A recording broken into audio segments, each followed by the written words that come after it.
What's a real estate box and why do you need one? Let's break it down super simply. Your box equals your non-negotiables, the criteria you use to say hell yes or hard pass. If your box is everything, it's nothing. I'm sorry, but I don't make the rules. You need this box so you don't waste hours analyzing properties that don't fit your goals. Now let's talk about your real estate box basics. So we have your location, your price range, your property type. That could be a small single-family home, a duplex, an Airbnb. You have your cash-on-cash return on investment target, and you also have your rehab budget range, your financing method, which could be a HELOC, cash, DSCR, whatever it is, and your timeline to close, and your rent range, and your tenant profile. Otherwise, you're like that person who walks into Target for toothpaste and leaves with $400 worth of things that they didn't need.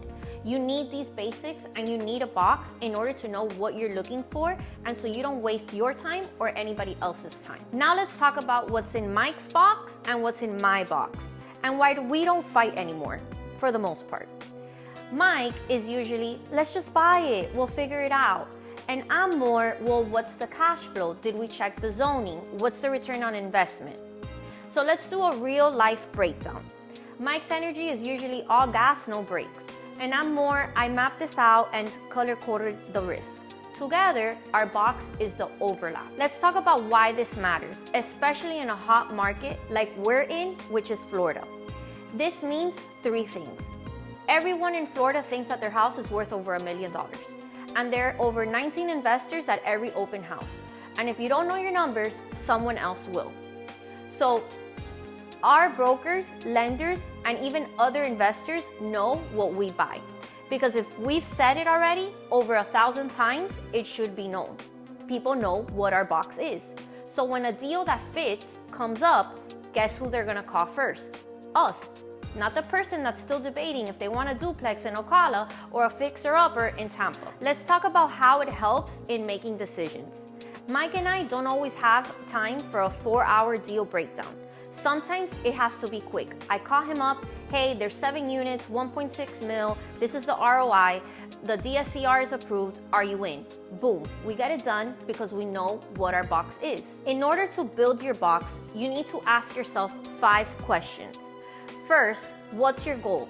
Cash flow, appreciation, tax savings? 2, what can you actually afford to put down? Don't be looking at things that you don't even have the money to buy. We have to be realistic. 3, how involved do you want to be? Do you want to be a landlord? Do you want to be passive? Do you want to be an Airbnb host?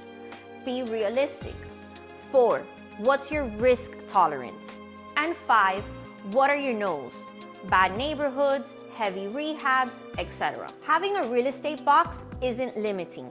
It's actually how you scale faster.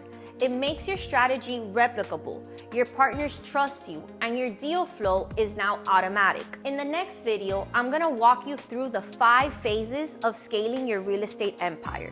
Because once you master your box, you need to know what level you're playing at and how to level up.